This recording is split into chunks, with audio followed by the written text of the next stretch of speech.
About to witness the strength of street knowledge. Witness the strength. Street knowledge. Street knowledge. Terrorize the jam like troops in Pakistan. Street knowledge. Street knowledge. Quick service announcement brought to you in part by Warriors. Damn, that shit was dope.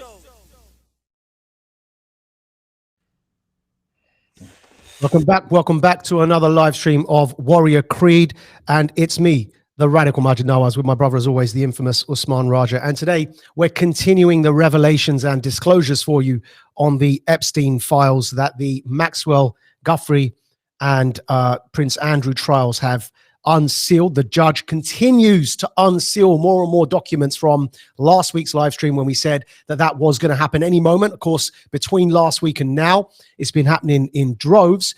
And Radical Media has posted an update with the main headlines from the first drop, and that included names being unsealed by the trial judge, names such as President Bill Clinton and Prince Andrew. Of course, these were not unexpected names to be sealed, but it is the first time from any official institutional quarters of the state that these names have been unsealed. And then between then and now, more names were unsealed right up until last night, where Virgin founder Richard Branson's name was unsealed, and a accidental release by the judge of this photograph featuring Epstein with none other than Lord Peter Mandelson. That's the British member of the House of Lords, Peter Mandelson. That is the man who was the architect with Tony Blair of the invasion of Iraq and the subsequent new Labour Blair years of government. He was a director of communications for Tony Blair. He was a first Secretary of State. Right now, as a member of the British House of Lords, which in the US is the second chamber like the Senate, yet it remains unelected in the UK. But right now, as a member of the House of Lords, Peter Mandelson is a senior advisor to the current Labour leader and wannabe next Prime Minister of Britain, Sir Keir Starmer. That's the same Sir Keir Starmer who was head of the Crown Prosecution Service when the Crown Prosecution Service decided not to prosecute known dead paedophile Jimmy Savile, who had relations with none other than now King Charles, as is on the documentary about him on the British Netflix two-part documentary that you can all see.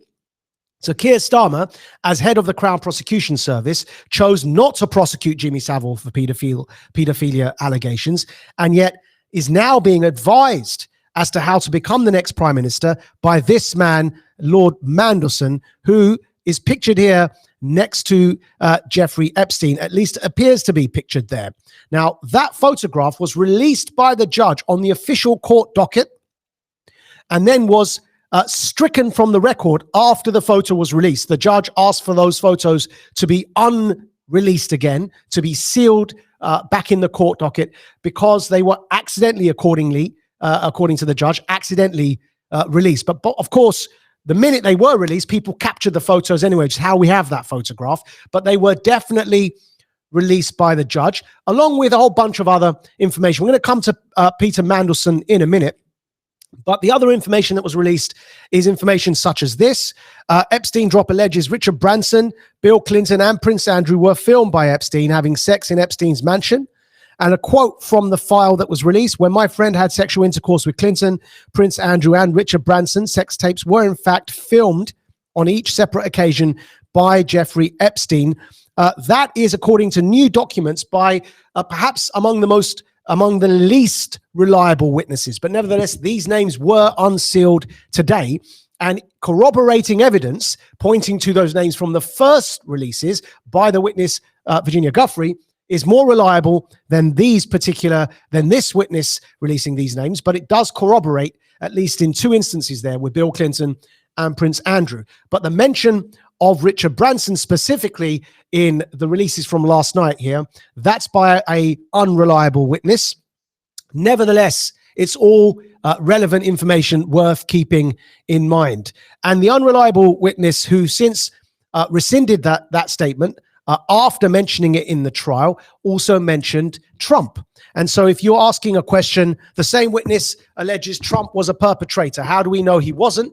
Our answer is we don't. Hence, the only sensible thing to do is demand full disclosure while simultaneously watching who behaves in a way beholden to this Mossad blackmail.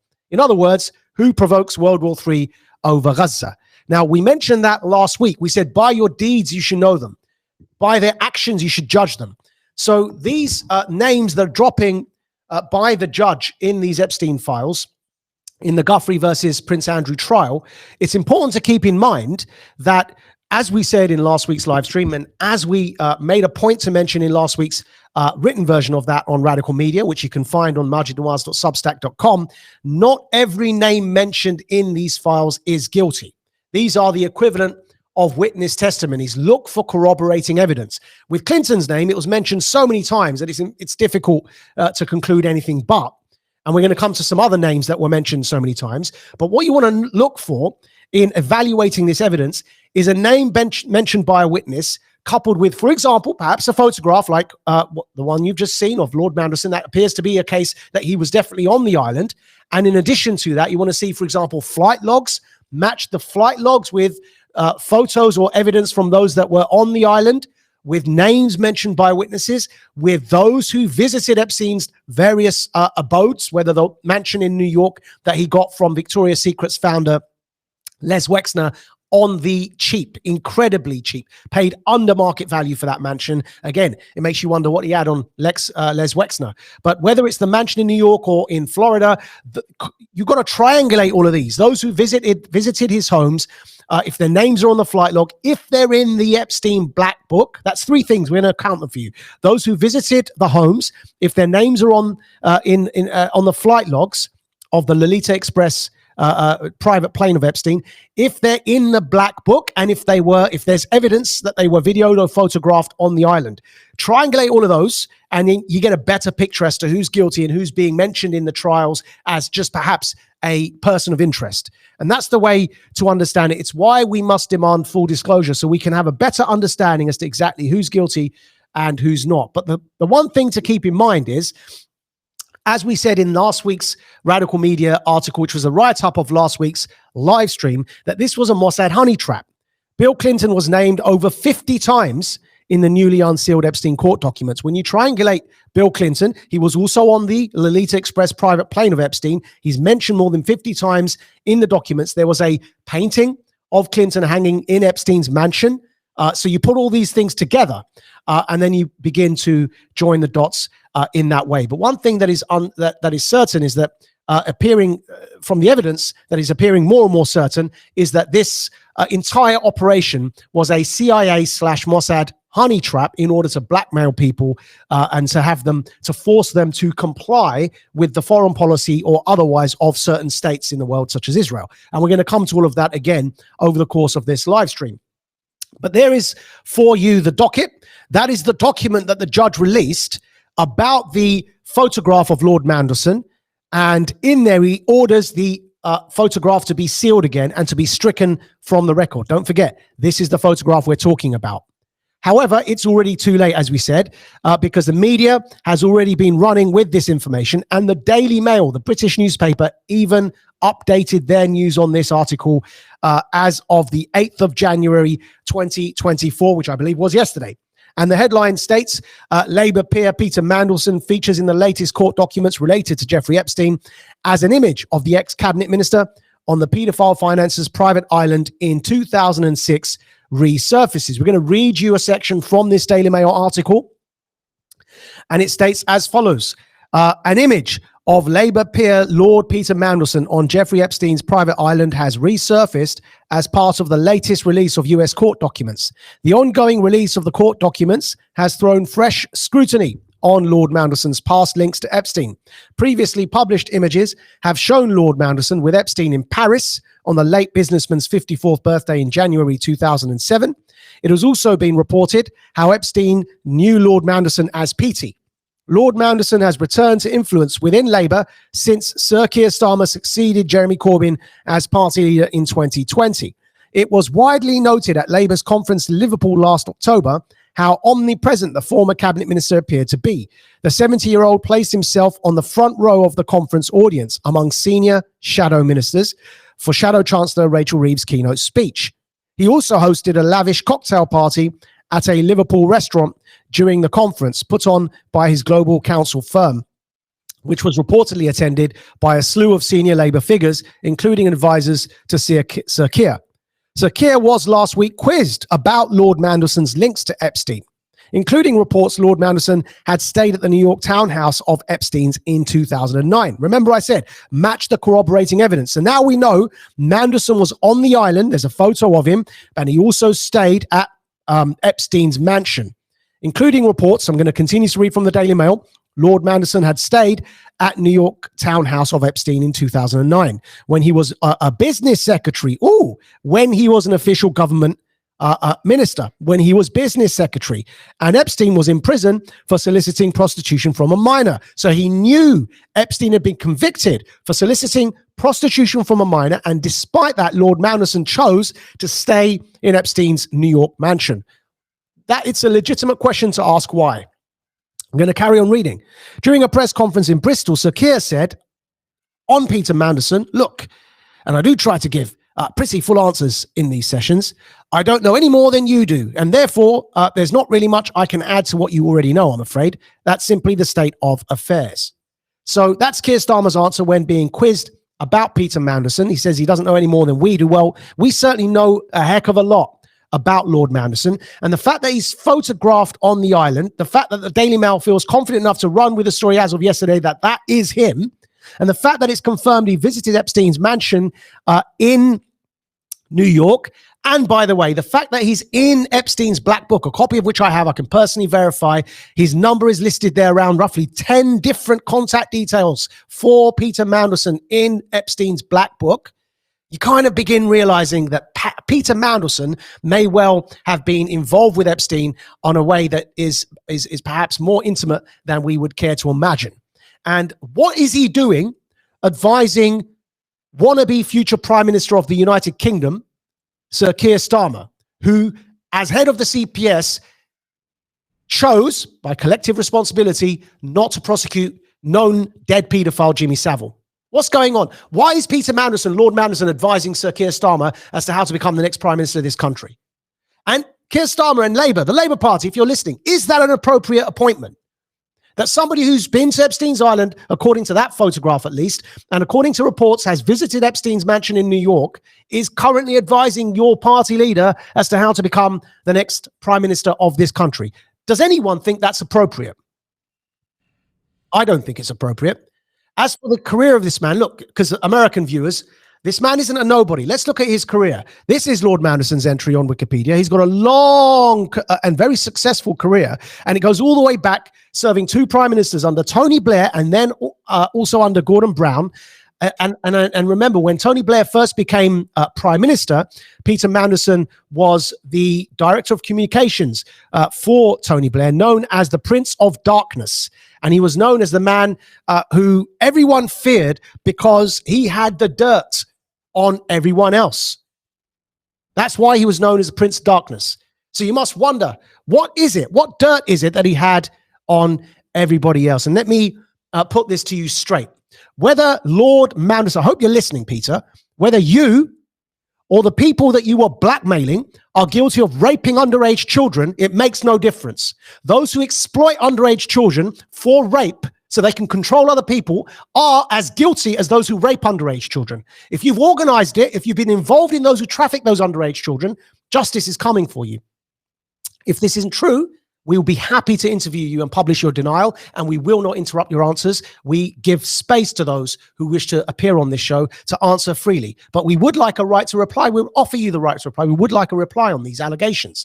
These are incredibly serious allegations, and you're advising the man who wants to be our next prime minister. This is an incredibly serious moment in history, and it deserves to be treated as seriously as it appears.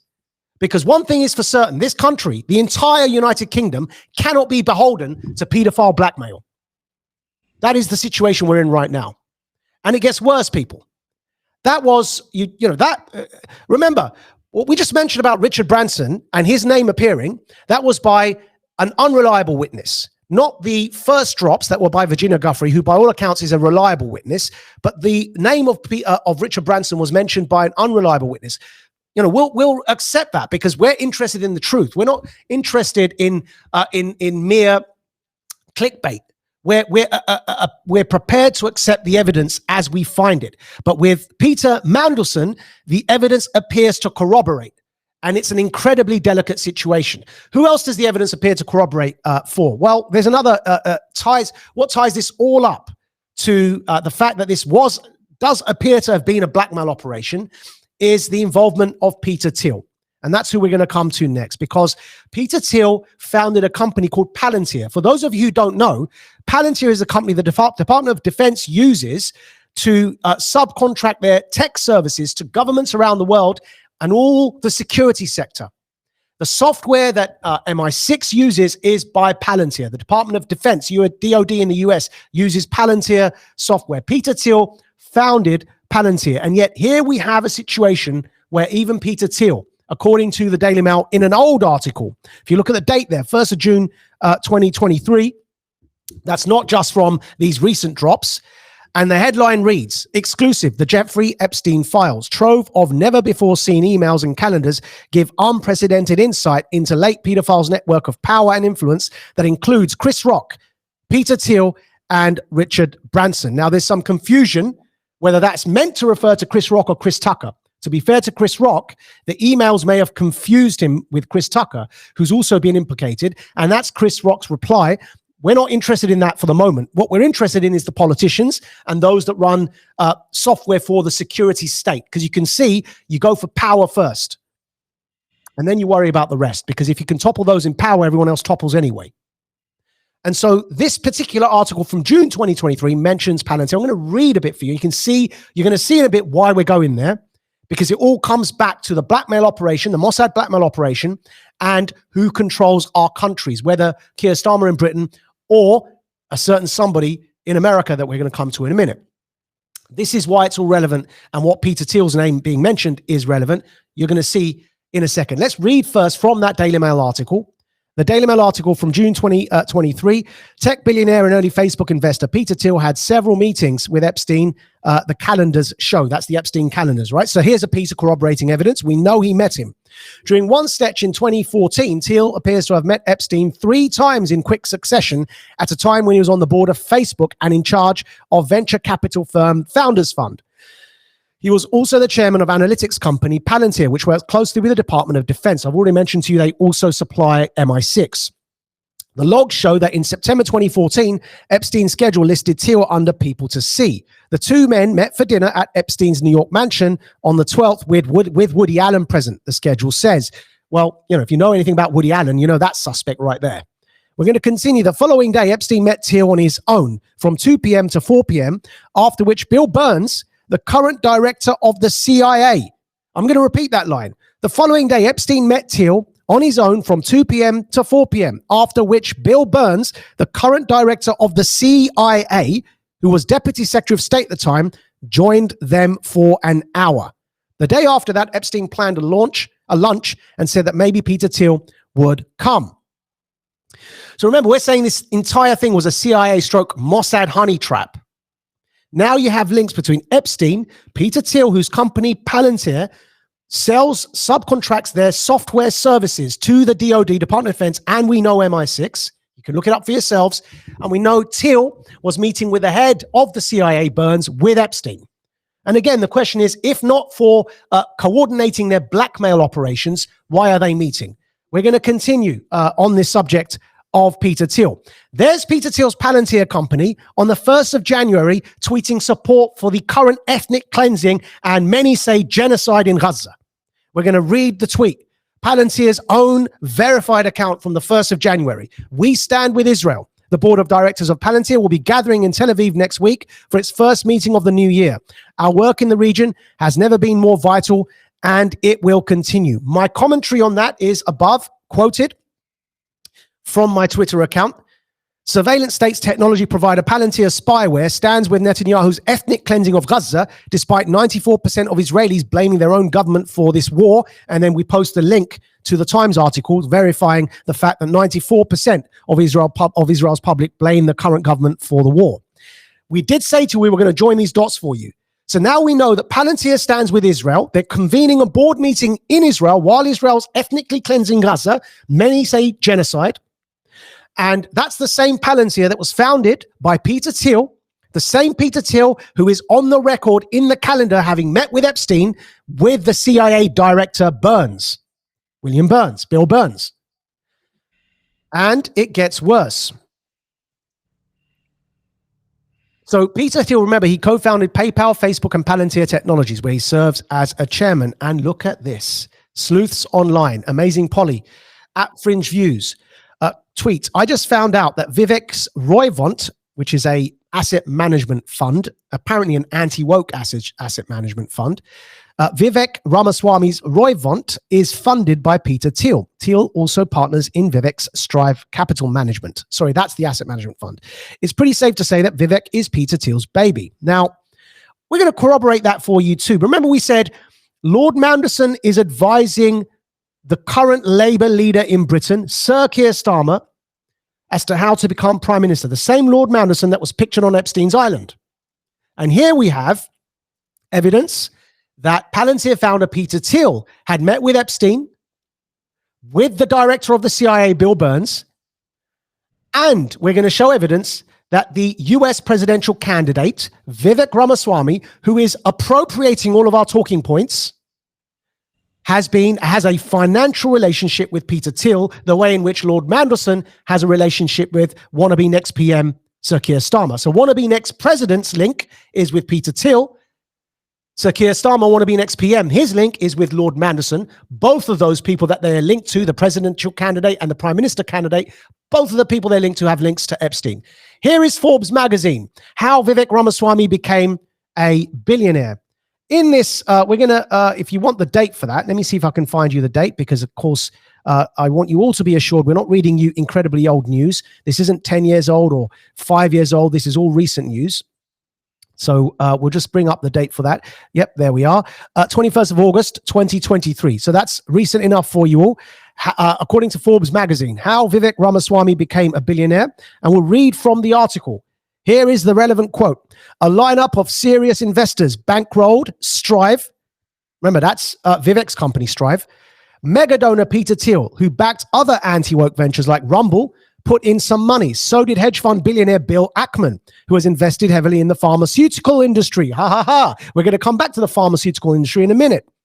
And connected with Ramaswamy playing tennis. Joe Lonsdale, the 40-year-old co-founder of Palantir, chipped in too. So Palantir, the company that's about to convene a board meeting in Israel and that stands with Israel, according to their own tweet, while Netanyahu is conducting an ethnic cleansing and some say genocide of Gaza, Palantir backs Vivek Ramaswamy, who unsuspiciously is using all the talking points of presidential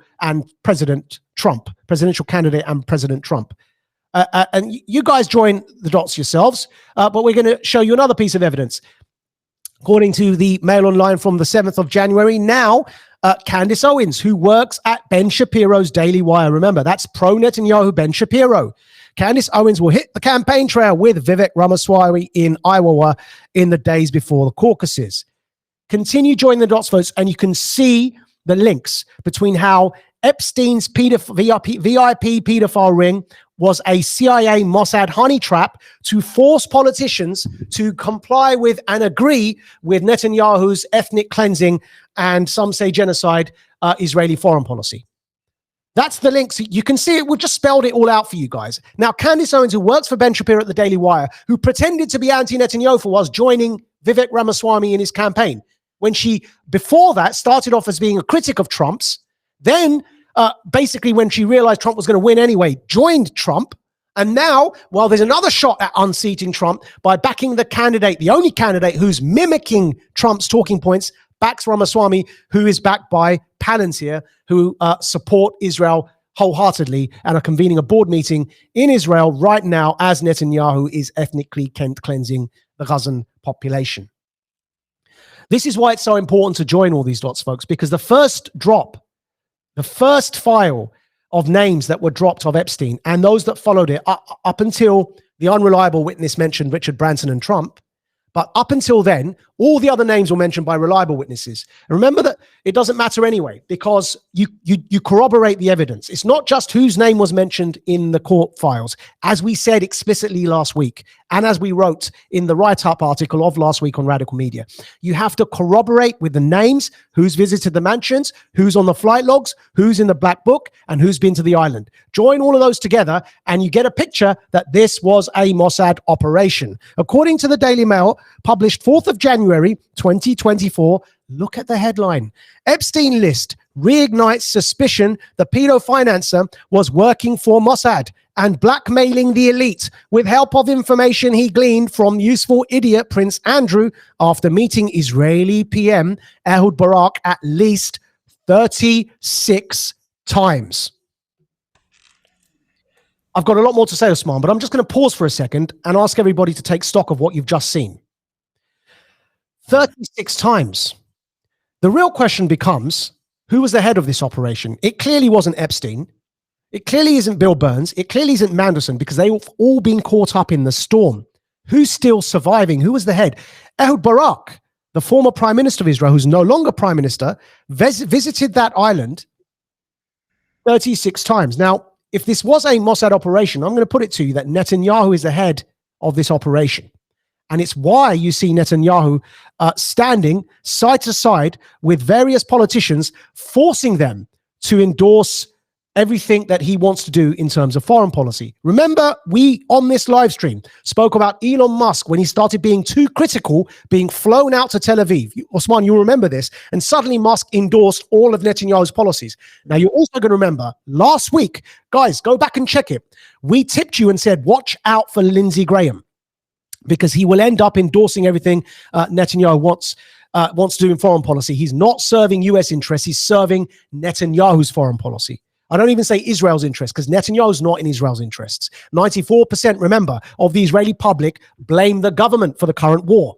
Netanyahu is a traitor to Israel, the way in which Biden is a traitor to America, the way in which Sunak is a traitor to Britain. These are globalist candidates. But do remember, last week we said, watch out for Lindsey Graham. We said it's not just if they're mentioned in the files that they're guilty, but by their deeds you should know them. By their actions you should judge them. Those that, and as we said in the beginning of today's show, those that continue to harp on for war, they're the ones you have to watch out for that are being blackmailed. And so remember, if we're saying that this is a Mossad operation, and we're saying that Netanyahu may well be the head of this operation, and we're saying that when people veer off the script, he summons them to Tel Aviv, the way he summoned Elon Musk, and then had Elon Musk acquiescing to the ethnic cleansing of Gazans, some say genocide of Gaza.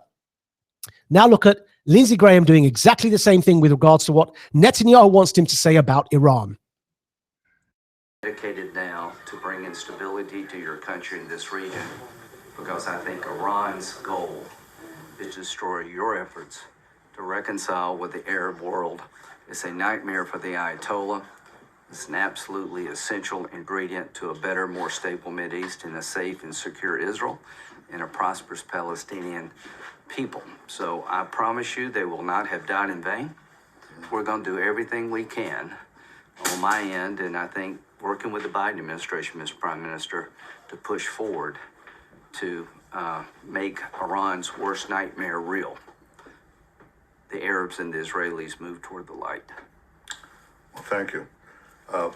Senator Graham, Lindsey, I appreciate your personal support and the bipartisan support of the American people represented by the administration, by both sides of Congress.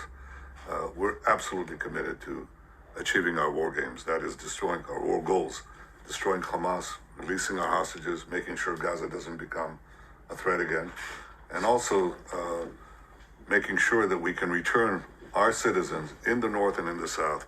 And for that, we'll apply maximum power with maximum precision everywhere that's needed. And we have your back. Thank you. Now, you may have caught Osman on the slip of the tongue there. Netanyahu said everything to achieve our war games. And then he said, no, war goals, right? Now, what I suspect is going on, as you can see from this Daily Mail headline, again, dated 4th of January, 2024, Epstein list reignites suspicion. The pedo financer was working for Mossad and blackmailing the elite with help of information he gleaned from useful idiot Prince Andrew after meeting Israeli PM Ehud Barak at least 36 times.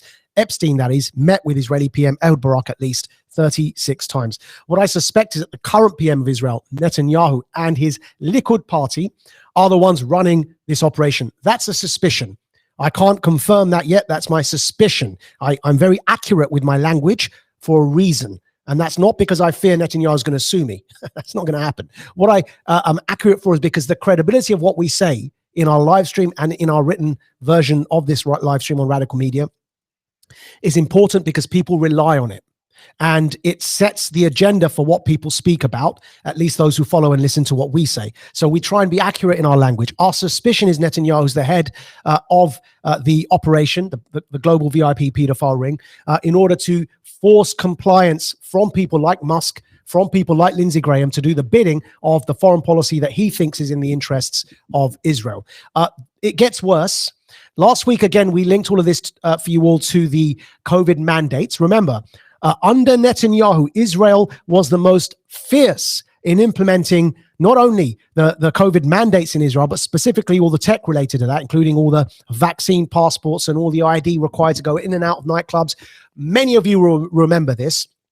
And they were also home to many of the pharmaceutical companies and the CEOs of those pharmaceutical companies. So what we're also alleging, but with evidence, and are quite sure this is the case, is that the COVID mandates period that succeeded in locking down roughly 70% of the planet was all also as a result of this blackmail, because it's otherwise insane to have people think that it's okay to, as pundits, as broadcasters, and as politicians, to say that you need to be forcibly injected against your will and comply. Otherwise, you're the troublemaker, you're the tyrant, and not us. But that's the line they took. And the only way that line makes sense is if they were being forced to say it. Because commonsensically, by all reason and logic, that's an insane position to take. We were through the looking glass. The entire world became insane. I'm serious. I'm not even saying this as hyperbole. The world went mad and they tried to convince you that the state has the right to literally force an injection in your arm against your will, like that fucking drone in Star Wars that Darth Vader uses to jab people. If you think I'm exaggerating, have a listen to Alan Dershowitz, another person that we named last week, saying exactly that. Vaccinated. You have no right not to wear a mask. You have no right to open up your business. Wait, can I stop you? No right not to be vaccinated, meaning if they decide you have to be vaccinated, we have to be vaccinated? Absolutely. And if you refuse to be vaccinated, the state has the power to literally take you to a doctor's office and plunge a needle into you. Plunge a needle into your arm. Plunge a needle into your arm. I wasn't exaggerating. That's literally what they were telling us that they had the right to do. By the way, that was Dershowitz, who was named in the first data dump by the judge, the Virginia Guthrie testimony, and was named as a rapist of underage girls. I'm not saying he did it. I'm saying he's named by the witness in that document dump. You got to corroborate the evidence yourself. That same Dershowitz, by the way, then during COVID had the stance you just heard. And what I'm alleging is that those that had the blackmail either on them or were running the operation used it to force compliance to COVID mandates around the world, because there's no reasonable justification for saying that the state has the right to jab you in your arm against your will, and especially if you're Jewish, knowing what Hitler and the Nuremberg trials were about. There's no reasonable or logical explanation for saying the state has a right to do that unless you're in on it. And there's the problem. That the entire COVID saga wasn't an honest debate. It was people railroading other people into forced compliance because they had dirt on them. And then rubbishing, humiliating, embarrassing, canceling, and financially suffocating those who had the audacity to speak up. But I'm going to ask you all now, if we aren't speaking now about this, when should you speak? Because if we didn't speak during the COVID mandates, we would have lost that debate. The mandates and the vaccine passports would have remained in place and the blackmail would have succeeded. We would have been in a very different world by now. The kind of world you see in Handmaid's Tale.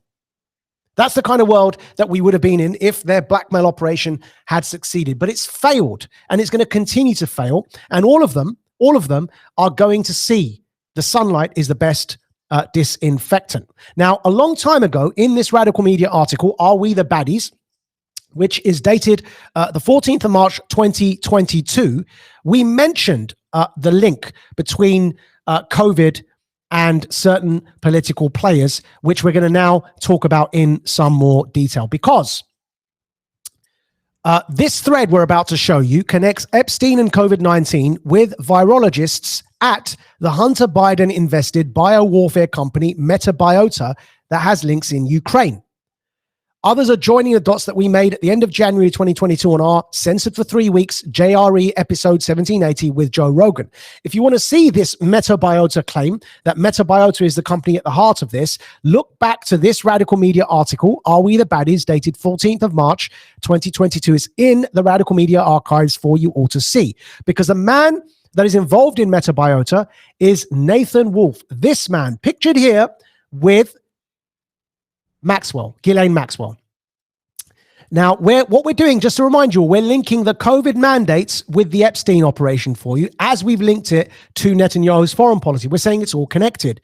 So the man responsible in Metabiota is here pictured with Ghislaine Maxwell. Why is that relevant? Because of this following post by an Anon on Twitter. Say hello to Nathan Wolfe. I'm going to read it. American virologist and founder of Metabiota, the Biden-funded biolab company via Rosemont Seneca. Rosemont Seneca was the Hunter Biden company that funded Metabiota. We listed all of that in this Radical Media article. Go back and see if you want, as far back as 2022. March 14th, 2022. You might remember this, Usman, but I'm running everybody else. Because, as this poster has said, the Biden-funded biolab company via Rosemont Seneca, Hunter Biden's company, Rosemont Seneca, studying back coronaviruses in Ukraine circa 2014 via Project Predict with CIA proxy USAID. He is the epicenter of the deep state bio network.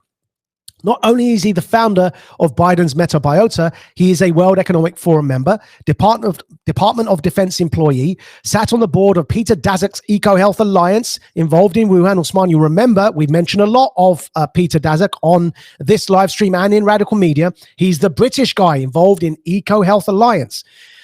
Continuing to read from this post, funded by DARPA, Gates Foundation funded Ghislaine Maxwell's Terra Mar project with the Clintons, member of the EDGE Foundation, collecting microbes and housing animal viruses all over the world. And Russia have accused him directly of being the key player in creating COVID from bat coronaviruses that he discovered in Ukraine. Now, whether or not COVID came from bat coronavirus or not, the point we're simply making here is that man, Nathan Wolfe, who was very much involved with Metabiota, which are the biolab companies found in Ukraine. Remember, the US, by congressional testimony, already admitted they were their biolabs in Ukraine and that they were on the border with Russia. That's the biolabs we're talking of. The man behind Metabiota, involved in those biolabs, is this man here, Nathan Wolfe, pictured with Ghislaine Maxwell.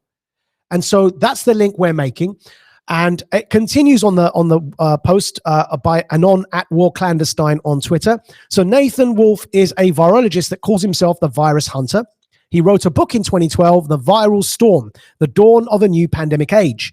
He warned that humans are becoming more susceptible to pandemics and that we will see many pandemics in the future. So a bit of predictive programming for you. Why are we saying that? Because here's his book, The Viral Storm. That's Nathan Wolfe's book. And look at the highlighted name. He thanks Jeffrey Epstein in the cover of the book.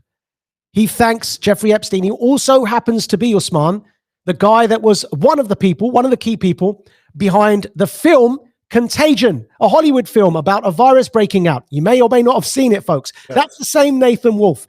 Predictive programming and propaganda to convince us all to react in a certain way once the virus breaks. And then you watch these films in hindsight and think, how did they know? Well, it's not magic, folks. It's not rocket science. That's how they knew, because they were the ones involved. That Nathan Wolfe, look him up, was involved in the film Contagion. He's the same guy that thanked Epstein in his book, The Viral Storm. He's the same guy here, pictured with Ghislaine Maxwell. What we're saying to you is that the Mossad honey trap that was the Epstein VIP pedophile ring was used to force politicians to comply with COVID mandates, and it's now used to force politicians to comply with Netanyahu's foreign policy. If you're interested in the map of how the US funding of biolabs all connects together, have a look at this. You can pause the screen grab that. For those of you interested in the receipts of everything we mentioned here today, you'll find it all in Radical Media, maajidnawaz.substack.com, and we will put all of these receipts in there for you to go and look it up for yourselves. Coming back to Dershowitz again now you know why Dershowitz endorsed the mandates the way he did, because he's been named in the Epstein files as raping an underage girl by Virginia Guthrie's testimony. Not saying he's guilty. We're saying he's been named. We're saying you corroborate the evidence for yourselves. Surely there's an honest policeman out there that's going to do their job. Surely there's an honest member of MI5 or MI6 that's going to do their job, because this is a global trafficking ring that affects your national security. If heads of state are beholden to the blackmail of a foreign government, that affects your national security. Do your jobs and get to the bottom of this. So we mentioned Dershowitz. We're going to go back to him because, remember, we're saying it's the blackmail that made everybody comply with COVID mandates. Be vaccinated. You have no right not to wear a mask. You have no right to open up your business. Wait, can I stop you? No right not to be vaccinated, meaning if they decide you have to be vaccinated, we have to be vaccinated? Absolutely. And if you refuse to be vaccinated, the state has the power to literally take you to a doctor's office and plunge a needle into your arm. Now, that's the same Dershowitz. When asked about his links to Epstein, I don't know if you've seen this, Usman, but he literally, when asked about his links to Epstein, said, he did a PSO, said, do you condemn Hamas? Have a look at this. Understand all the feminist groups and the radicals who think this is the worst thing in the world, that anybody ever had any contact with Jeffrey Epstein. Where are all those radical feminists when it comes to the Hamas rapes of young Jewish girls, sexual abuse, beheadings? They are quiet. They are silent. The incredible hypocrisy of the Me Too movement. Me Too, except if you're a Jew. And I want to have a list of all the radical feminists who are pushing hard, and I understand that, to get all these names revealed. And I want to know how many of them have ever actually condemned Hamas for the rapes that we now know occurred and the murders that occurred. How many have been silent, and how many, like the national law point I do want to make.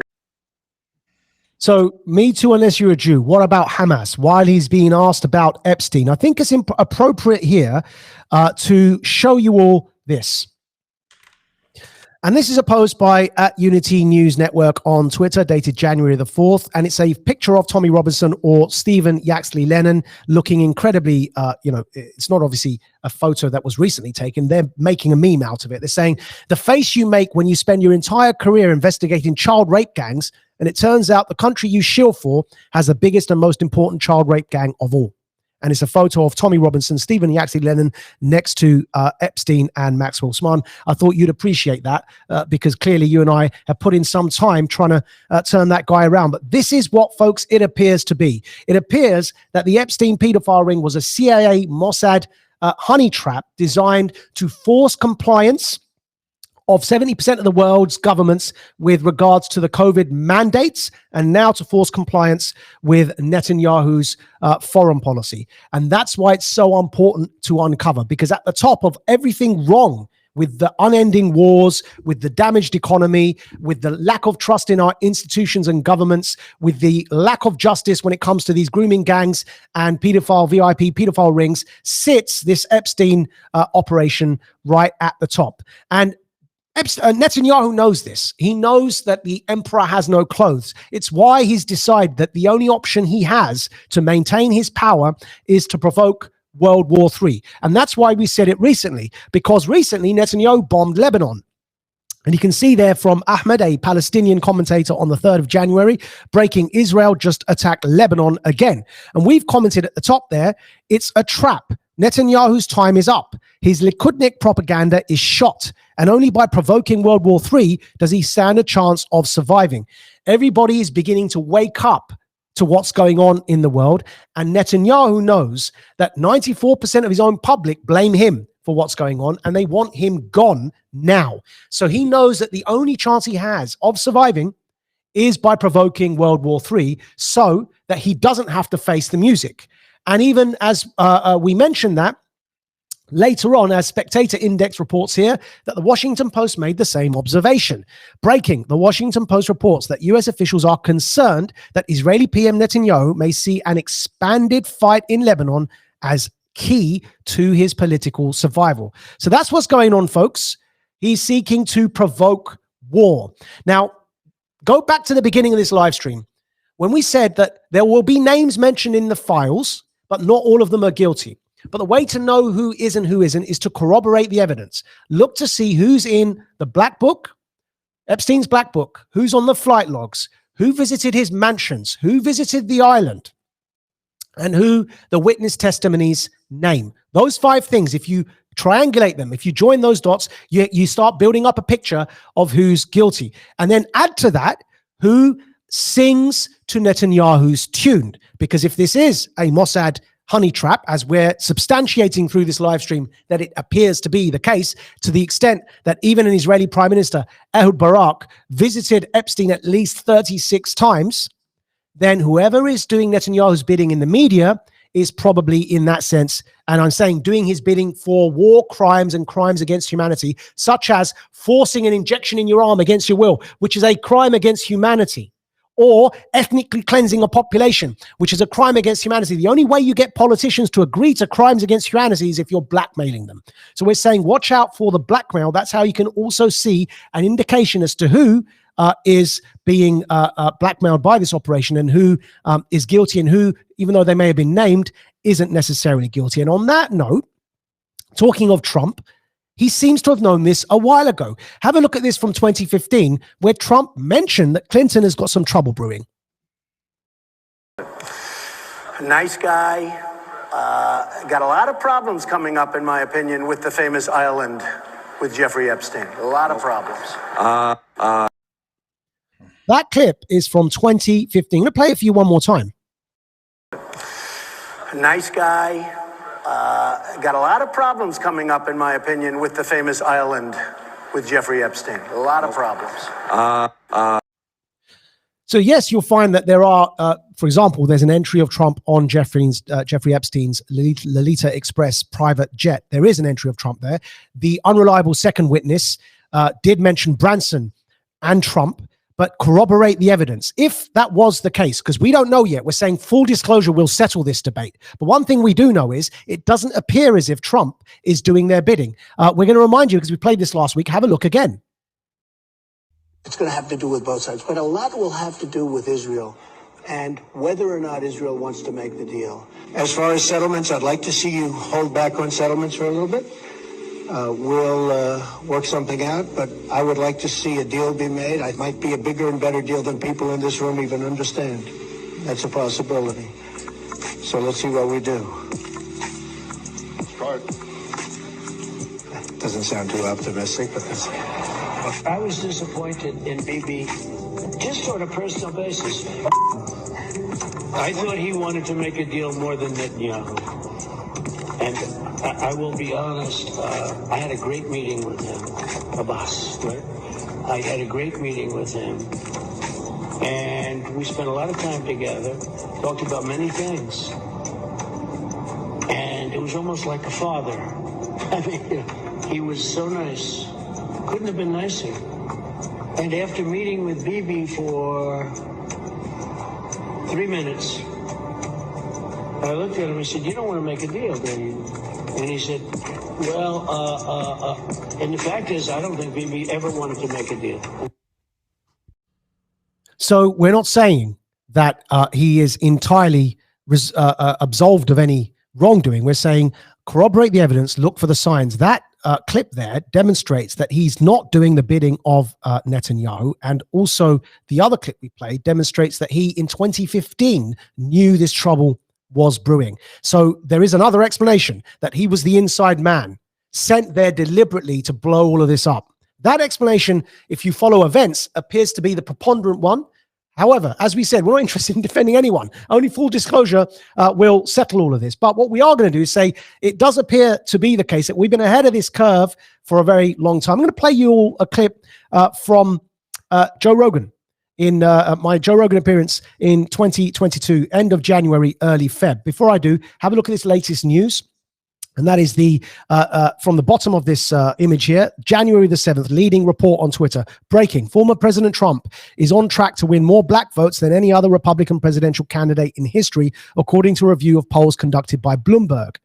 Well, we suggest to you that's because minorities, certainly, when they're following events, following actions and deeds, are beginning to understand who's a warmonger and who's not. Have a listen to what I said on Rogan at the end of Jan 2022 about this very subject.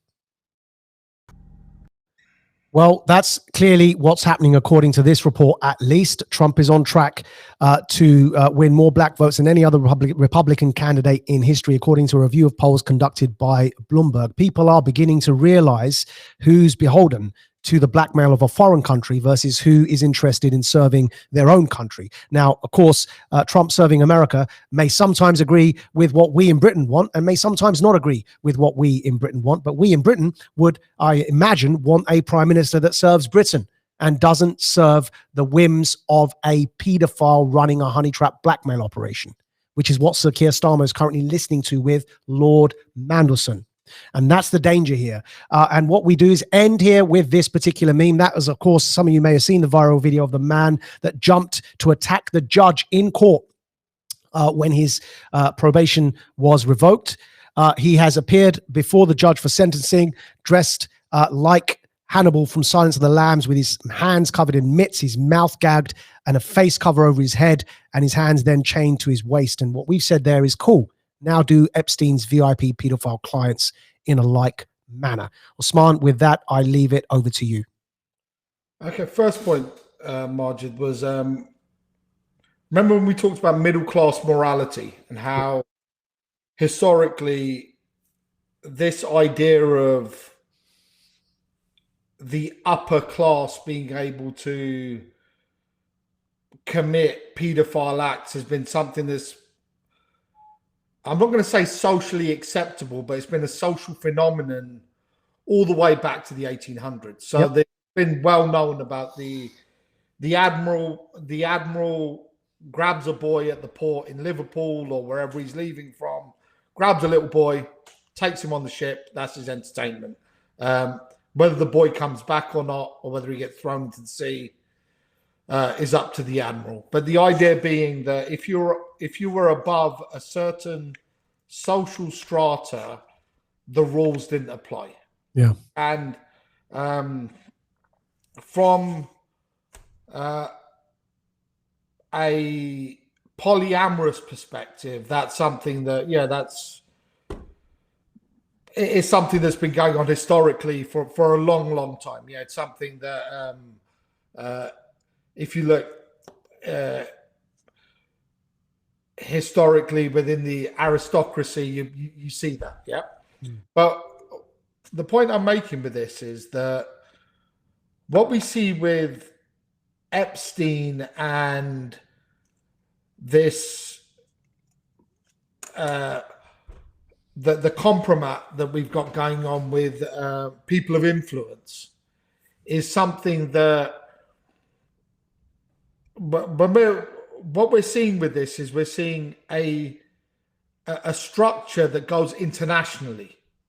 Do you see what I mean? And the problem that then occurs with this is when we start looking at all of the dots that we've connected with Warrior Creed over the last couple of years, or the last year and a half with Warrior Creed, where we've looked at the fact that, yes, certain moves have been made, but been made from a very short-term perspective. So who are the people behind those moves? Oh, yeah, we've just talked about Benjamin Netanyahu and Mossad and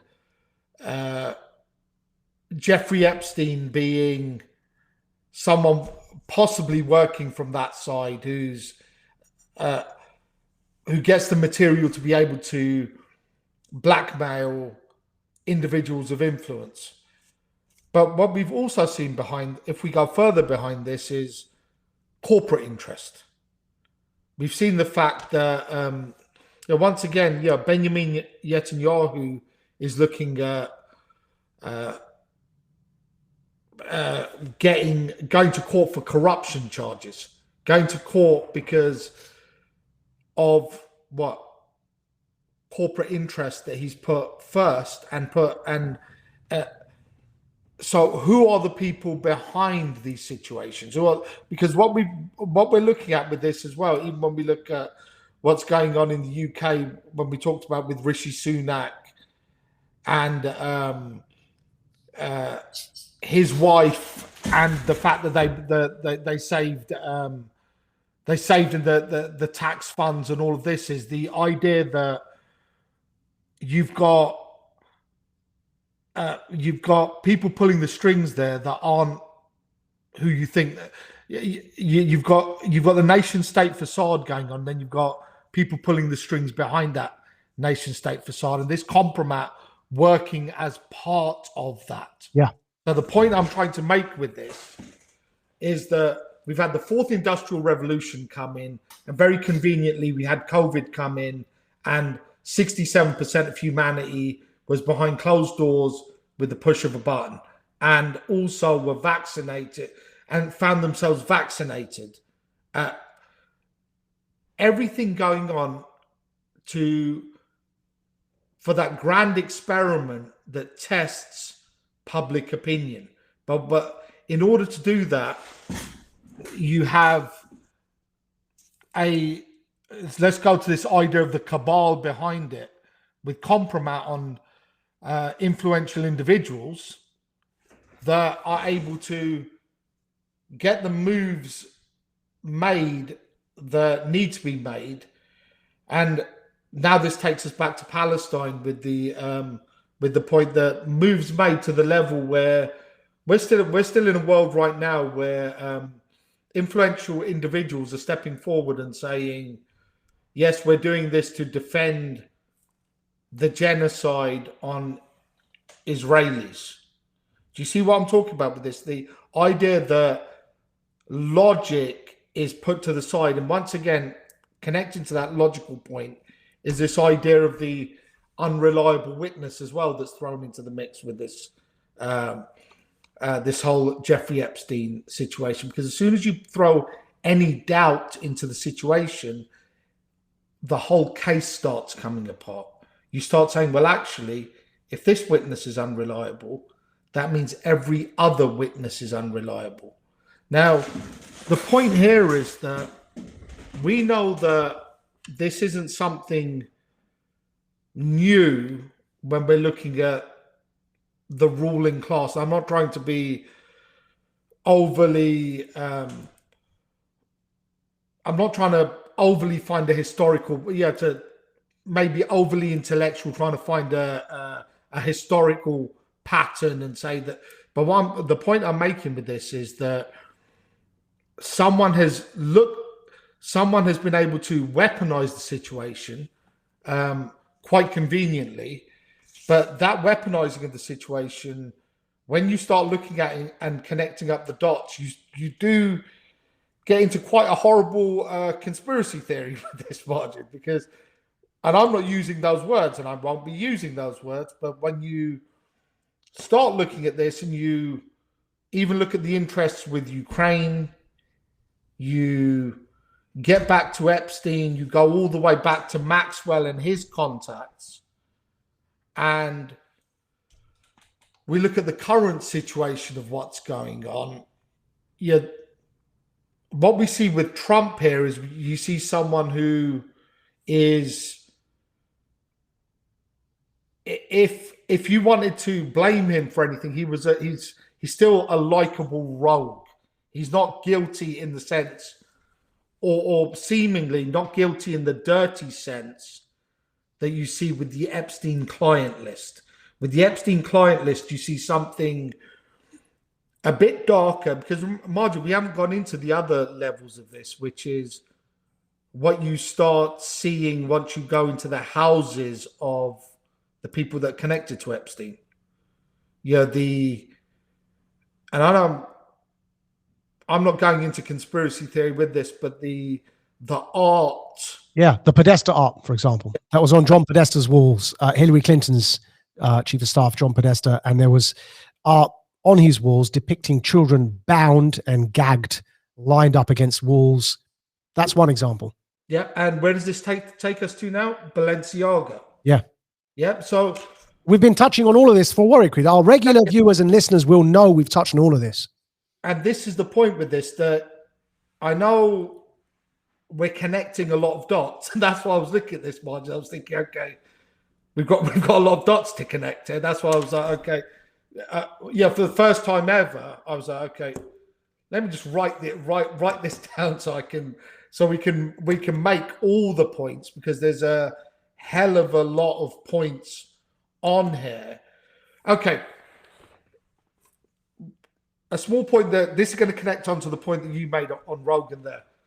What would be the issue with, what's often the issue with going over to the US? Why is there a lot of people that can't fly with us to the US? Yeah. A small criminal record, for example, won't allow you to fly to the US. Yep. Epstein's been gallivanting around the entire planet, and yet he's been to prison for soliciting sex with a minor. Yep. It takes a certain level of power, but also a certain level of, it takes a certain level of power to be able to do that, but also it takes a certain level of confidence in the cover-up to be able to convince individuals with the stature that he was dealing with to actually mix with you. Yeah. So what you have to look at with Epstein isn't just Epstein, but the fact that when he's standing in front of you, like we would, Maajid, when we'd be looking at a case, for example, why is it that the person was able to do what he was able to do? Yeah.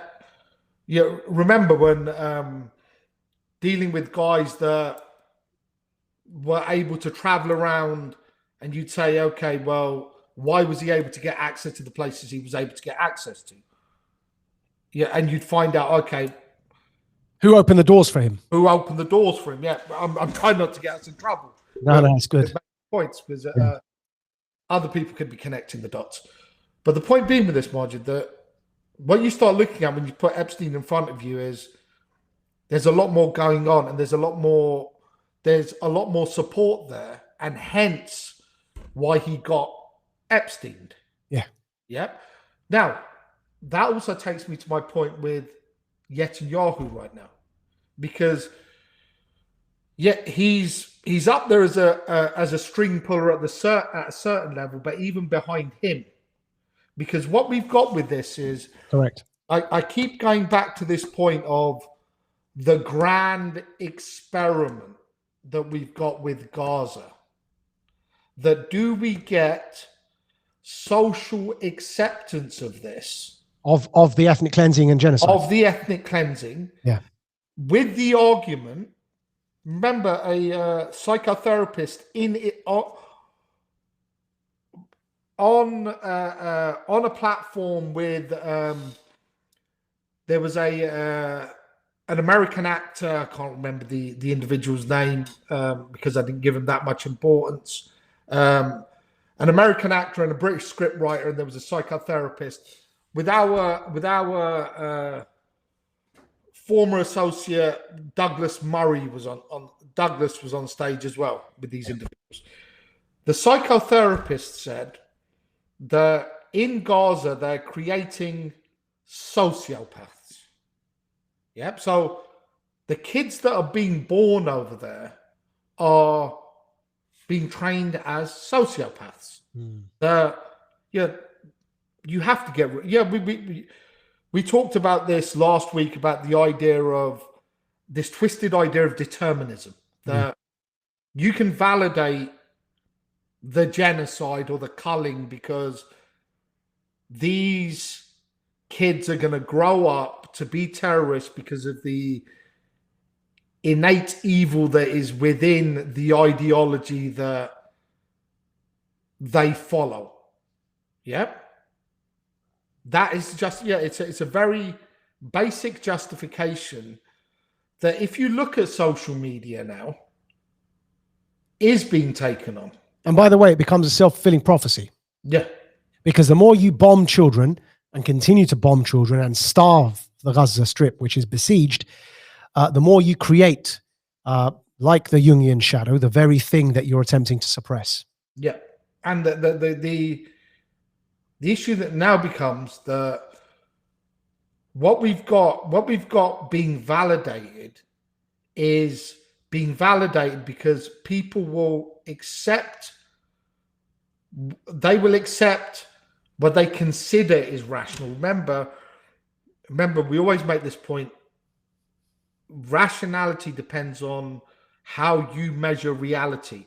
If I'm putting across to you that certain human beings are being trained as sociopaths, and hence us moving forward, in order to civilize that area, we need to get rid of them.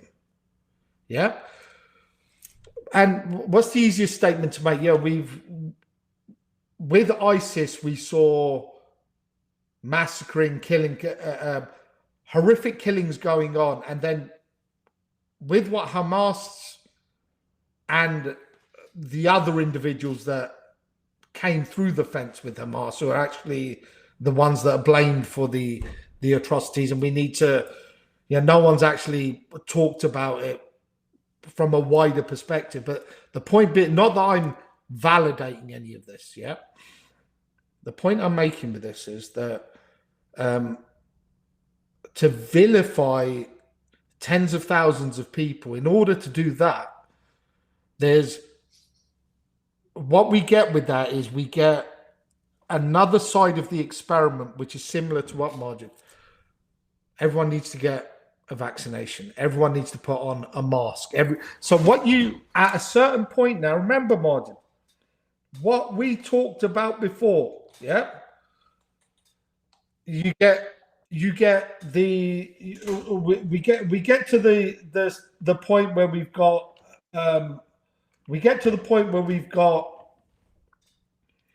the fourth industrial revolution right now, but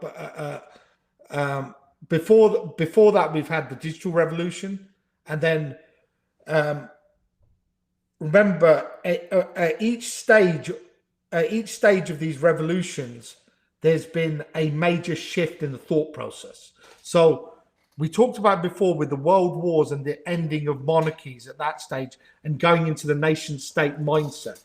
The nation state mindset led to, rather than leading to a more humanistic thought process, which was more universal, what did it lead to, Maajid? Where's the justification that we're seeing right now?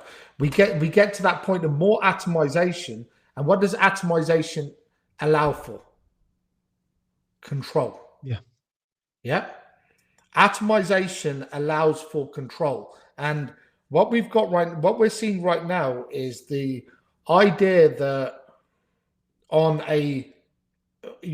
people are being given information on a general level, and they perceive themselves from an imaginative perspective to be part of a group. Yeah. Does this make sense? So let me give you an example of this. We talked about with World War I.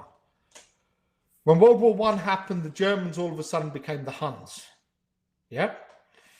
And after World War I ended, Hitler comes into power, and the National Socialists are able to take other German citizens and turn them into Jews, separate them as Jews.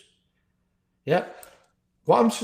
As you start seeing this cycle working, we finally get to where we're at right now, where everything is this idea of the victim mindset.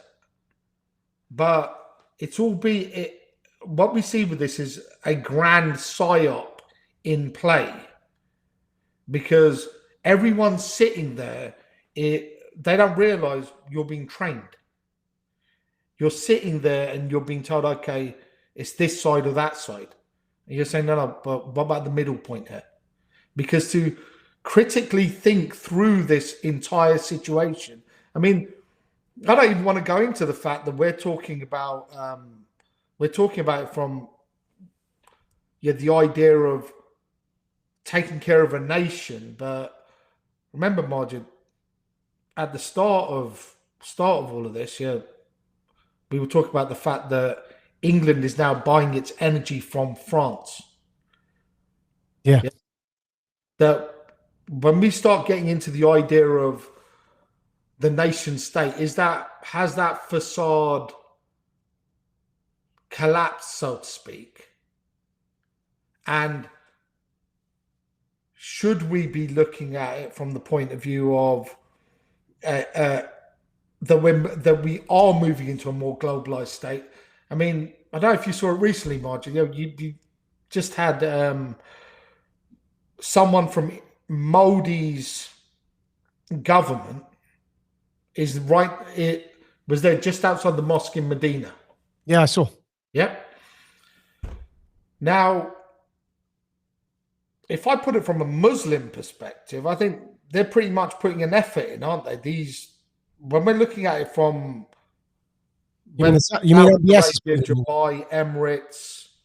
Yeah, you mean MBS and the Gulf Arabs are putting an effort? Yeah, that's what I'm saying. Well, I'd say internationally, from a perspective of from a human perspective, you don't see those barriers there yet. But what we're getting with this is, I dare say, we're turning into the bad guys now, aren't we? Do you see what I mean? When Israel gets taken to the court, when South Africa is taking Israel to court for this genocide, and if you go through that 84-page document, it's pretty bloody horrific. Yeah. And to sit there and say to yourself, because you remember, Maajid, we were part of this bloody battle, weren't we? We've been part of this battle to try and we believed it was a human thing. But the thing is, the important thing is, it still can be if the people that were motivated by the human thing speak out now for the same human thing. Yeah. But those that only spoke then, it's interesting because what our Jewish brethren and cousins understand, those who are still on very good terms with me, they understand that the same drive that drove us to condemn the terrorism and extremism that was being manipulated and facilitated from within our own communities is the same drive that is driving us to condemn what Netanyahu's doing. It's the same concern for humanity and love for mankind. So when you understand it like that, it's only natural to speak up now as it was then during the war on terror years. But when you see the inconsistency, that's when you see the identitarianism. In other words, you see only certain people speaking up now against Gaza that weren't speaking up, say, for example, against, I don't know, ISIS, or only certain people that were speaking up against ISIS that aren't now speaking up against Netanyahu's policies of ethnic cleansing in Gaza. And you begin realizing that they're tribal. Yeah. When people behave in tribal way, then they can't really be said to be motivated by that human desire that you're touching on. The problem here is, Maajid, it's that human desire aspect, but also the other aspect of becoming the victim. Yeah. So what ends up happening is when you're speaking to someone and they're reacting, this do you condemn Hamas? Yeah. This mindset, which, first, when this whole situation started, and I think the body count was maybe 5,000 children, and you're having a conversation with someone who you would think would be on the same page as you and going, look, all of this is horrific. We need to shut all of this killing down. This is terrible. And then, well, don't you condemn Hamas? Yeah. How are we supposed to get rid of Hamas? Look, you've just killed this many children. We need to stop. But the problem with this is when people start taking on, when they internalize that victimhood. Yeah. Remember this whole the whole argument against the woke nonsense. Yeah, the whether you want to talk about it from the Black Lives Matter stuff, whether you want to talk about it from a gender perspective, whether you want to talk about it from the patriarchy perspective, all of it comes from a point of view of victimhood. Yeah. And when you're dealing with someone who's suffering from trauma, what is the thing that you've got to take away from them, Maajid? Their victimhood. Yeah. But what we've got now is we've got identities that come pre-packaged with the victimhood, and now dependent on it. And the dangerous point with this now, Maajid, is when the status quo comes pre-packaged with your vitamin V of victimhood, that you're gonna that straight away, in order to be part of the status quo, you take that tablet. Yeah, it's like no one understands the fact that when you're looking at this, you're dealing with multiple different stratas of society. And what this is showing us is that on a certain level with the Epstein situation, and that's why I brought up the middle class morality point of view, Maajid. Yeah, so we can come full circle to the aspect of what's going on with this is that you've got different stratas of society where at the bottom level, the populism and the facade that's the populism that got us out of the EU, which you can say is a good or a bad thing, whichever way you want to look at it. Yeah, but the populism that vilifies certain minority groups, while like Stephen's doing right now. Yeah, that's what he does. He rides that. He rides that wave, doesn't he? He rides the wave of the populism, and obviously, that's where you get your wages paid. Yeah, rides the wave of the populism, and goes out there and one week he's lionizing the Muslims, and the next week he's vilifying the Muslims. Yep. But once again, if you look at, if we've got Stephen doing that, Yaxley Lennon. Yeah, Yaxley Lennon doing that for the working class to the underclass. For the intellectual class, we got Douglas coming in and sitting on a podium with a psychotherapist coming out with complete nonsense that validates the genocide of people that have been living in an open air prison. Let me make this point again, that I'm not going to use his name, but actually I will, he won't mind me. But Nick Robertson from CNN said it to me. He said, and this was back in 2012. Nick said to me, he goes, Gaza, he went to Gaza, he goes, it's an open air prison. That was back in 2012.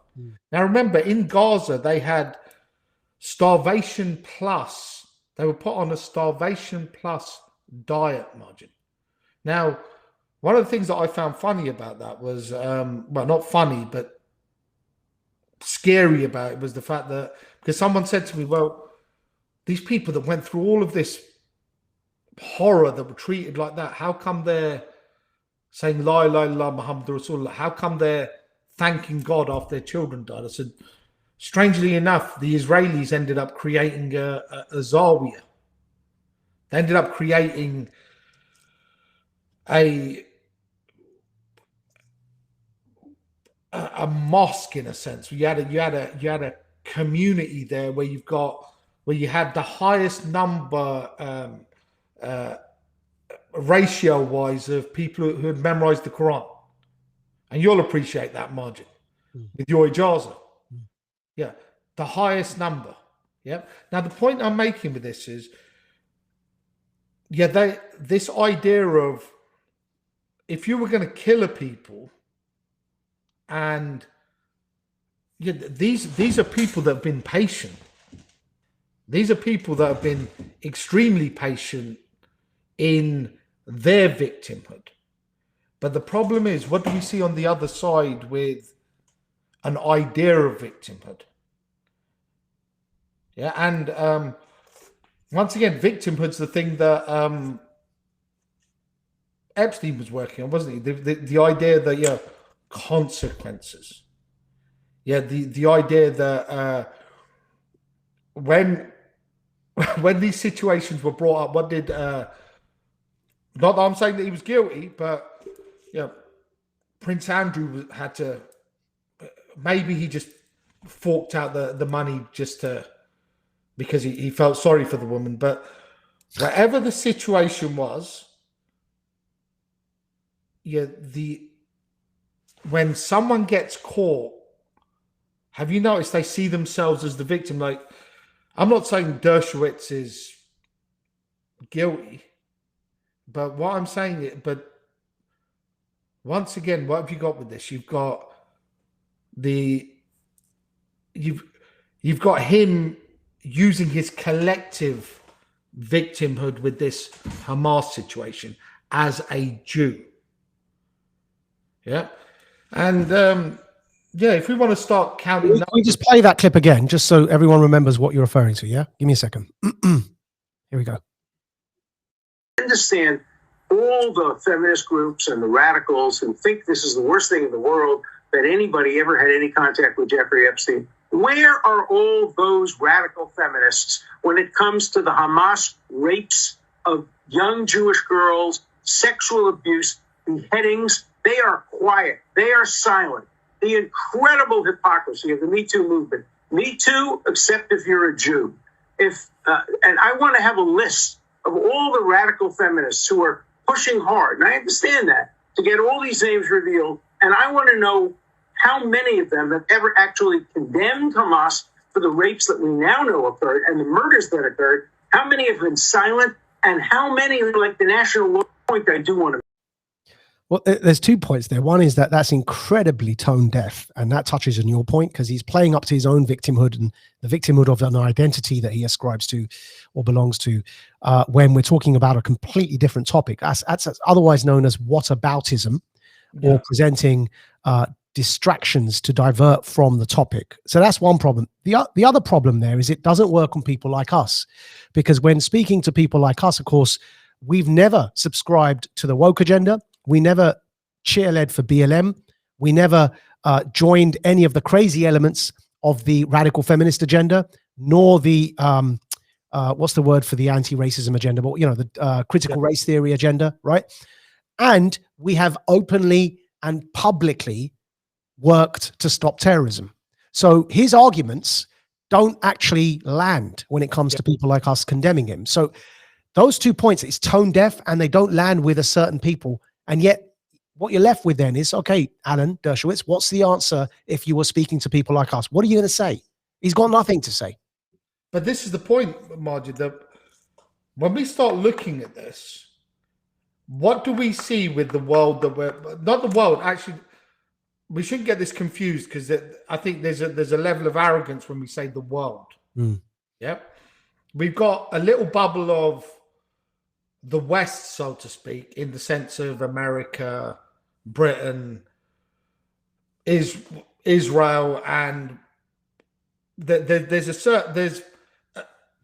it's not the entire world, and it's not, but what we're looking at with this is we're seeing the people that have been in power, and the people of influence who are the most morally degenerate.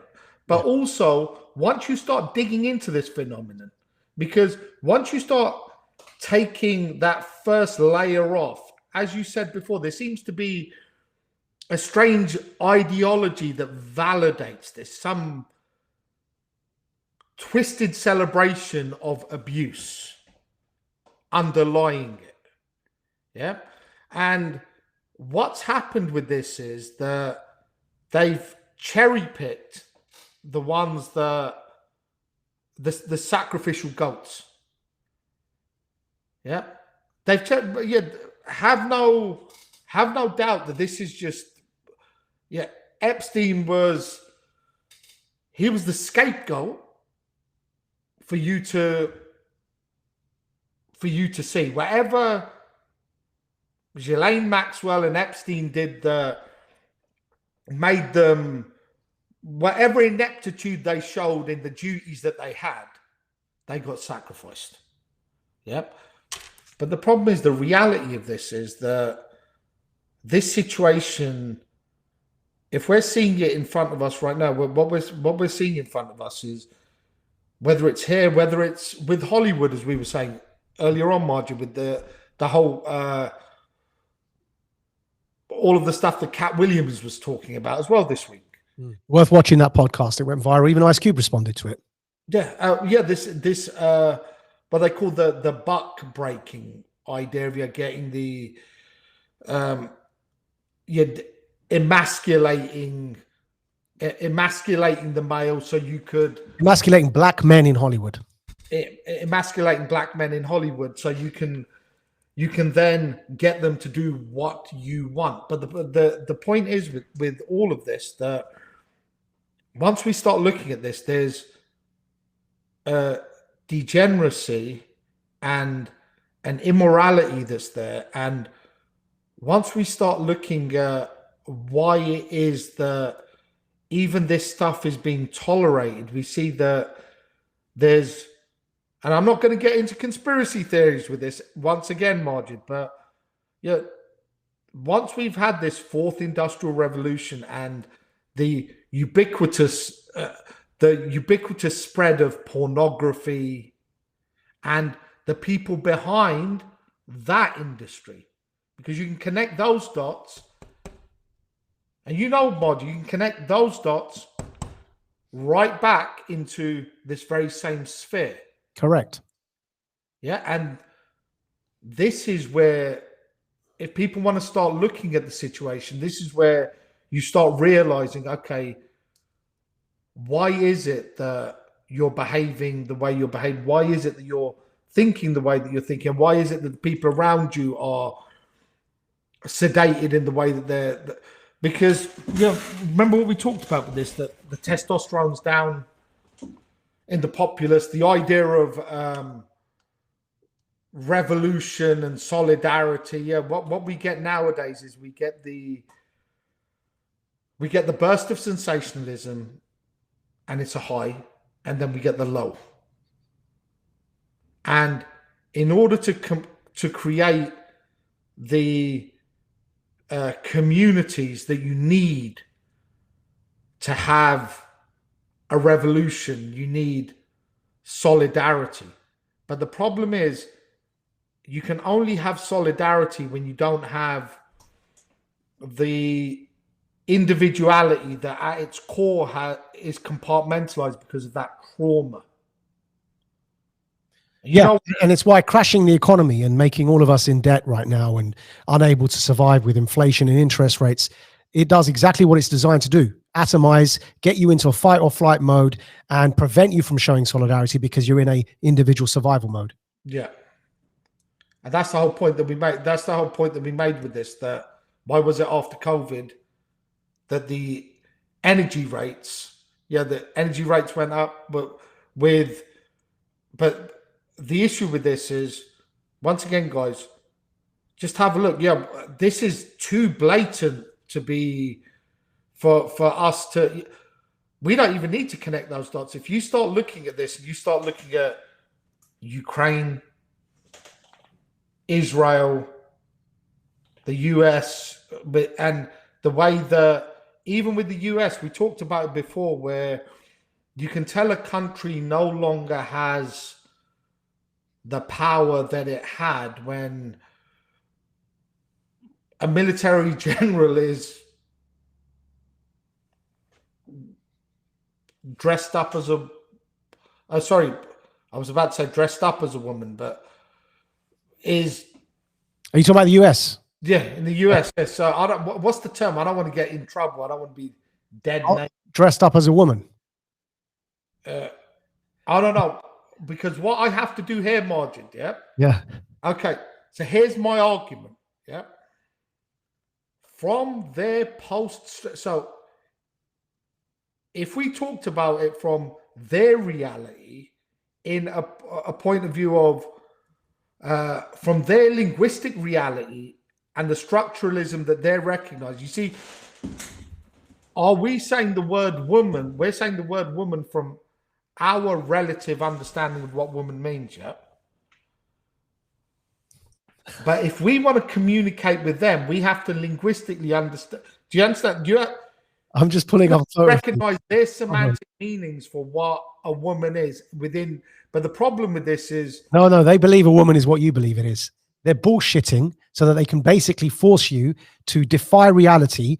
And it's a compliance test, like COVID was, like genocide and ethnic cleansing in Gaza is. It's to force you to defy reality and simply acquiesce. It's a form of buck breaking. No, Maajid. The problem is you're not coming. No. You know what? I'm going to have to disagree with you here. Oh, no.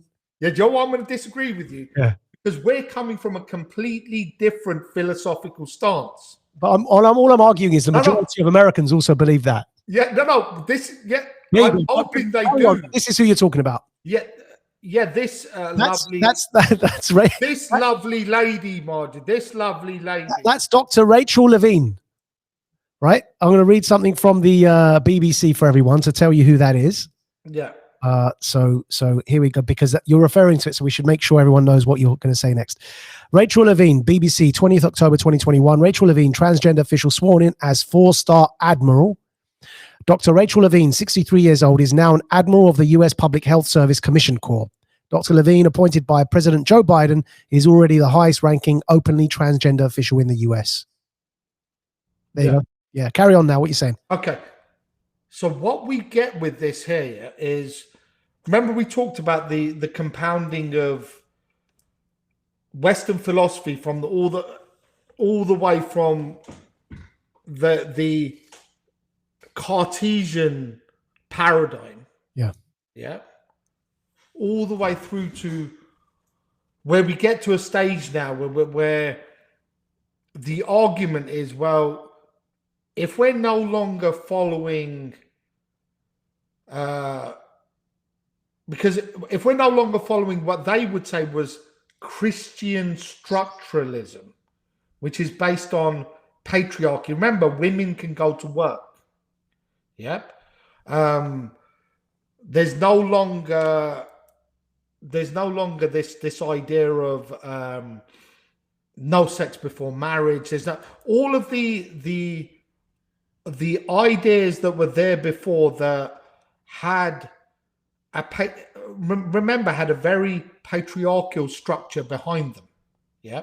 If we're in this society now that is so civilized that it's leveled out, yeah, then I'm saying to you, okay, all of a sudden I don't need to be the manly man because it's all leveled. Remember, it's all leveled out. Yeah. Maajid. No. You're getting too Muslim. This is a problem. I'm following you. I'm following you. Carry on. You got to follow me with this. Yeah. Carry on. It's all leveled out. Yeah. There's nothing dangerous out there anymore. Yeah. Yeah. It's all leveled out. So I don't need to be a manly man. All of a sudden, I want to be. I think to myself, okay, I don't want to be a manly. I want to be something. I want to express my feminine side, yeah, and then, but not just express it. I want to go full on with it, yeah. And remember, it's an idea, isn't it? It's an even idea. In the armed forces, Yeah, like this. Yeah. It's an idea. It's it's a role, because this is the problem. It's a role that I'm playing, because remember, it was a structure to start with, and it was roles that you were playing within the structure. Remember, you can have a female vicar now. You're saying if you remove the structures, then the roles become fluid. Yeah, what they're saying is, why should I have to follow rules that have been imposed where we're already taking apart the rules that have been imposed? Why does it have to be the way it is? And that's a very valid argument from that perspective. Yeah. This is the problem. From that paradigm, yeah. Yeah, from that paradigm. Yeah, no, I agree with you. All I'm adding is that the majority of Americans still don't subscribe to that. Yeah, but that's what I'm saying. The problem with this is that in order to get to a level of traditional understanding, because this is the whole point with this, isn't it? That once you get to DIY, yeah.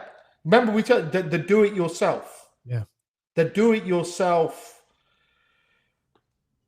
religion, the do-it-yourself spiritual way, every single thing, whether it's the Wilhoff breathing method or the mindfulness exercise, yeah, all of those things have a structure, yeah. And then you start going back and you start saying, well, actually, when you get to this point of I have reason, so I can start breaking things down. Yeah, it's all arbitrary.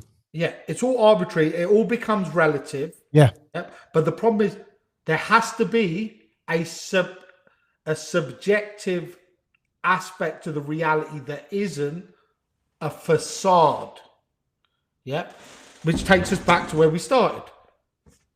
The nation state. The idea that, you see, this is the problem with this, Maajid, that what we're seeing happening here impacts on all of that, because people have, even on a subconscious level, lost faith in the structures. Yeah. And to the point where, individuals that we thought would have been activists that are now sitting in front of £4,000 PCs playing Grand Theft Auto, where they're going into a room on that computer to go sit with someone and play chess. And you're thinking, okay, people have lost faith in reality so much that I can point. It's got to a stage now where I know at least two people that are spending more time streaming on computers. Yeah. Exactly as, by the way, Israeli philosopher and World Economic Forum touted New Age prophet Yuval Noah Harari said. He said that the only solution he can think of to what's being going on in the world is that the excess population, what to do with them, as AI, he says, takes over their jobs in this new religion that he called dataism. The only thing to do with the excess humans, in his opinion, is provide them drugs and video games. Yeah. But the thing with this is they've already succeeded in lowering the sperm count. Yep. Titillating a human being in a different part of the brain to where you would need to be energized to go and create a family. Instead, you titillate someone in a way that they get their kicks from other types of stimulus. Yeah. And in Japan now, they've got they've got machines and all of this that it's pretty horrific how atomized the system has become. Japan is incredibly atomized as well. Yeah. Well, that's why they're asking for people they've actually started opening the doors for people from outside to start coming in, which they hadn't done up until now. Yeah. And but this is the issue with the entire system as we're moving forward, because what it looks like with this Maajid is that there's definitely a plan there, and we'll see as we move forward, because even with what's going on with Israel right now, what's going on with this is the first genocide that we're seeing. Yeah, the conversations I've had with people about what's happened in that region. Yeah, there's shocking genocides that have happened, and this is why when you see the casual attitude of Benjamin Netanyahu, it's because he's saying, "Well, look, guys, you just bombed. Didn't you just kill 400,000 over there in Yemen? Didn't you guys kill this many? Remember in Syria." The Brotherhood town. I can't remember the name of the Hama. 20,000 people, wasn't it? Assad's father. Also Assad's father, yeah. Yeah. So Hafez al-Assad. For that region, this is what there's very strange logic. And remember, Maajid, our job's been to get into the minds of these individuals, to understand what is going on with the geopolitics. Yep. Yeah. But I know we've thrown a lot of information there, but well, we're also out of time.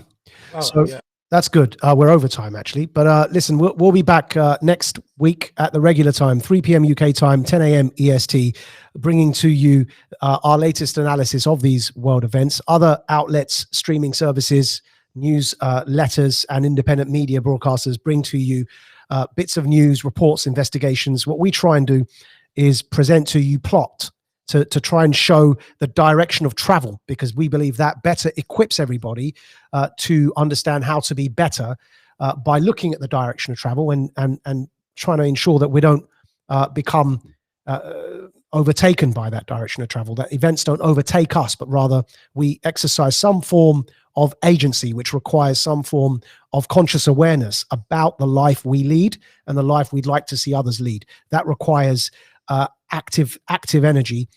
What you put out, you get back, is basically what I'm saying. And if you can see what's being put out, you can see what not to get caught up in, and instead what you can put out can be much better.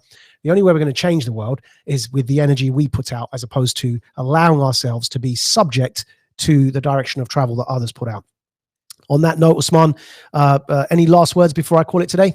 Guys, take some melatonin. I know we scared you, so... All right. Okay. Next week, same time, 3 p.m. UK time, 10 a.m. EST for the live stream on Rumble. Otherwise, you can go to Radical Media, which is majidnawaz.substack.com, to access the written version with all the receipts that we presented today, with the hyperlinks to go and check up everything we've said for yourselves. Don't take it from us. Look it up yourselves. Do your own research. And of course, as normal, the podcast version of this presentation will be available to premium subscribers as well on Radical Media. All right. Until next time. Thank you very much. We're about to witness the strength of street knowledge. Witness the strength. Street knowledge. Street knowledge. Terrorize the jam like troops in Pakistan. Street knowledge. Street knowledge. Quick service announcement brought to you in part by Warriors.